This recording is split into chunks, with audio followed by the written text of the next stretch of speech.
বাড়ির সবার সাথে কিন্তু আপনাদেরকে পরিচয় করিয়েছি, তবে এই ছোট্ট নতুন সদস্যর সাথে এখন অবধি কিন্তু আপনাদের পরিচয় হয়ে ওঠেনি।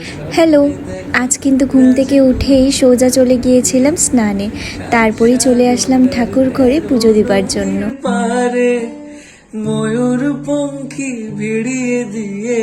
রাধা মাধবের যে এই সুন্দর ড্রেসটা দেখছো, এটা কিন্তু গত বছর জন্মাষ্টমীতে পূজাদি ভাই বানিয়ে দিয়েছিল। আমার স্বপ্নে দেখা রাজকন্যা থাকে। আজ তো সোমবার, তাই ভাবলাম আগে স্নানটা সেরে পুজোটা করে নিই। আমাদের বাড়িতে না সোমবারে প্রায় সবাই আগে শিবের মাথায় জল ঢেলে তারপর সবার বাকি কাজগুলো শুরু করে, তাই আজ আমিও ঘুম থেকে উঠে স্নান সেরে পুজোটা করে নিলাম। ছোট্টবেলা থেকেই না আমাদের বাড়িতে শিব পুজোর একটা আলাদা গুরুত্ব রয়েছে। ছোটবেলা থেকে দেখে আসছি প্রতি সোমবার মহাদেবের আরাধনা করা হয়। বিশেষ করে আমার বড় দিদি খুব নিয়মিত সোমবারে উপোস করে শিবলিঙ্গে জল অর্পণ করে, আর বলতে পারেন ওর থেকে দেখেই নিজের মধ্যেই সেই ভক্তিটা জেগেছে।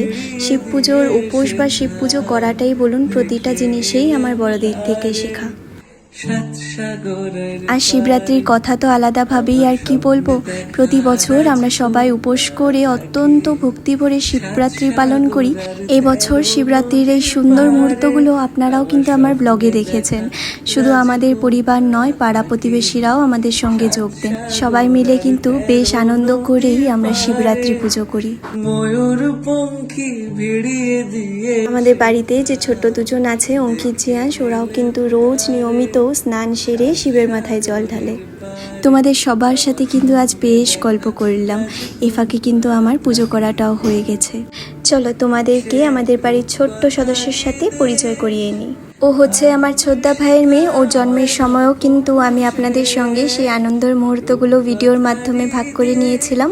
এমনকি ওর নামকরণের দিনও একটি সুন্দর ব্লগ শেয়ার করেছিলাম, তবে তখন ওর মুখটা দেখানো হয়নি। আসলে না, বড়দের মুখে শুনে এসেছি যে নিউবর্ন বেবিদের নাকি 1 মাস পূর্ণ হওয়ার আগে তাদের মুখ সবার সামনে দেখানো ভালো নয়, তাই রীতিটা মেনেই কিন্তু তখন ওর মুখ দেখায়নি। এরপর আর দেখানো না হয়ে ওঠেনি, কারণ ও তখন এখানেই ছিল না, ছিল ওর মামার বাড়ি। 4 মাস পর ও এখানে আসলো, তাই ভাবলাম আজ আর দেরি নয়, অবশেষে আপনাদের সঙ্গে কিন্তু শেয়ার করে নিলাম আমাদের ছোট্ট সোনার মুখটা। তারই মাঝে ব্রেকফাস্টটাও করে নিলাম।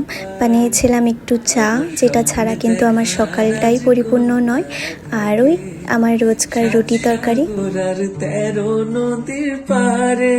আমার স্বপ্নে দেখা আমাদের পুচকুসোনা 2 দিন হলো যে আমাদের বাড়িতে এসেছে। সবাই কিন্তু আমরা ওকে নিয়ে বেশ ব্যস্ত হয়ে পড়েছি, তাই 2 দিন ধরে কিন্তু আপনাদের সাথে ব্লগও শেয়ার করে হয়ে উঠছে না। পুচকুসোনার তো অনেক নাম রাখা হয়েছে, তারই মাঝেই কিন্তু একটা নাম রাখলো, সেটা হলো ত্রিধা, আর আদর করে সবাই ওকে তিতিন বলে ডাকে। আজকের পুরো দিনটা কিন্তু কাটলো তিতিনকে নিয়ে। তো চলুন এবারে তৈরি হয়ে নিলাম রেস্টুরেন্টে যাবার জন্য। এই ছিল আজকের ছোট্ট একটা ব্লগ। তাহলে আজ আসি, চলো টাটা।